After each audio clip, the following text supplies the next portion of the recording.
few ideas, few virtues, few proposals, and immediately he thought of converting them into a book. So accordingly, but of course, some of those ideas and proposals were seem to be mysterious and also some intriguing at first sight. But if you go deep into those subject, definitely they are quite reasonable, rational, and also transformative. So immediately he started compiling all those ideas into a book. Then came the role of Dr. Srinivas, who is a journalist of having more than 25 years of experience, and who is the author of this book. He first penned the first book called Chandrababu at XO. This is the first volume we have taken out, sir. It was written in Telugu by Dr. Srinivas Garu, the journalist, and subsequently it was translated into English and further translated into German, French, and Hindi also. So this book got wider acclaim from all over the world, and this book also got so many awards. Let me mention a few of them. It was reflected in the Forbes Book of World Records.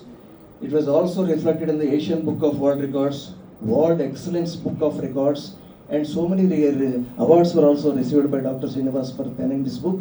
The book channel has best political biography, and it was also reviewed by so many national and international magazines, newspapers, and journals, particularly the Washington Post, New York Times, Forbes, TEDx, and many more, sir.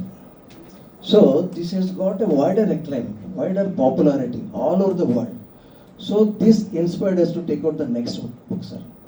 So all the ideas were got by Ramnath Garu, and it was written by, again, in Telugu, Srinivas Garu, but I got the privilege of translating this into English. 6 సంవత్సరాల క్రితం సింగపూర్లో గురుడోసుకుంది.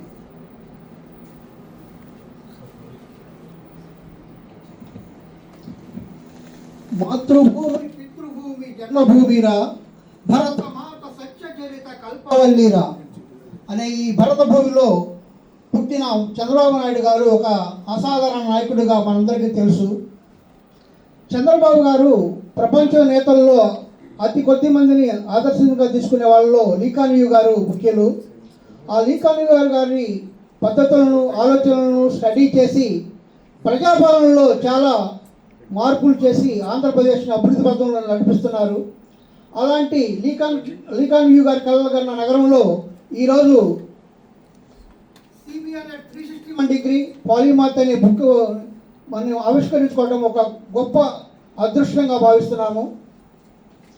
ఇలానే మన Amaravati, Singapore బాంధవ్యము, ప్రగతి ఇంకా బలపడుతూ అమరావతిని నవ్యాంధ్రప్రదేశ్గా సాధించడంలో త్వరితగతిన అభివృద్ధి సాధిస్తారని ప్రగాఢంగా విశ్వసిస్తూ ఈ మహానుభావుడు కలలుగన్న ఈ ఆలోచనలను ముందు తరాలకి చేర్చడానికి ఈ CBN at 361 degree అనే పుస్తకాన్ని నేషనల్ లైబ్రరీలో పొందుపరచడానికి మా వంతుగా కృషి చేస్తాము. అలానే ఈ బుక్ని ముందు తరాలను ఆదర్శంగా తీసుకొని రాబోయే తరాల వారు స్ఫూర్తిని పొందాలని మనస్ఫూర్తిగా కోరుకుంటూ అందరికీ మరొకసారి ధన్యవాదాలు తెలుపుకుంటున్నాను. కృతజ్ఞతలు రాంబాబు గారు. తదుపరి CBN at 361 degrees ఆంగ్ల డ్రైనేజీ వ్యవస్థ లేదా నీటిపారుదల ప్రాజెక్ట్ మైక్రో లెవెల్ ప్రోగ్రెస్ను కూడా డాష్ బోర్డ్స్ ద్వారా ట్రాక్ చేయగల ఏకైక అడ్మినిస్ట్రేషన్ అయిన శ్రమను ఒక తపస్సులా మార్చుకున్న నిరంతర శ్రామికులు అయ్యారు. ఒక గొప్ప నాగరికత ఒక కళతో ప్రారంభమవుతుంది. ప్రతి గొప్ప నగరం ఒక ఊహతోనే ప్రారంభమవుతుంది. ప్రతి గొప్ప మార్పు ఒక నాయకుని మనసులో పుట్టిన ఆలోచనలతోనే ప్రారంభమవుతుంది. కంప్యూటర్ కీబోర్డు మీద వేళ్లు కదిపిన, అమరావతి కోసం స్కెచ్ గీసిన దాని అంతిమ లక్ష్యం తెలుగు సమాజంలోని ఆఖరి పేదవాడి జీవితంలో వెలుగులు నింపడమే. మీ పాలనలో ప్రజలుగా పాల్గొనడం మా అదృష్టం. మీ విధానాల వల్లే ఈరోజు ఒక సన్నకారు రైతు కూడా ప్రపంచ మార్కెట్లతో అనుసంధానం అవ్వగలిగారు. గ్రామీణ విద్యార్థి కూడా ప్రపంచ స్థాయితో పోటీ పడగలిగారు. ప్రతి తెలుగువాడు ప్రపంచ ఆర్థిక వ్యవస్థలో కీలక పాత్ర పోషించగలుగుతున్నారు. భౌగోళికంగా మనం సింగపూర్లో ఉన్న మన గుండె చెప్పుడు ఎప్పుడూ ఆంధ్రప్రదేశ్, మన శ్వాస ఎప్పుడూ అమరావతి.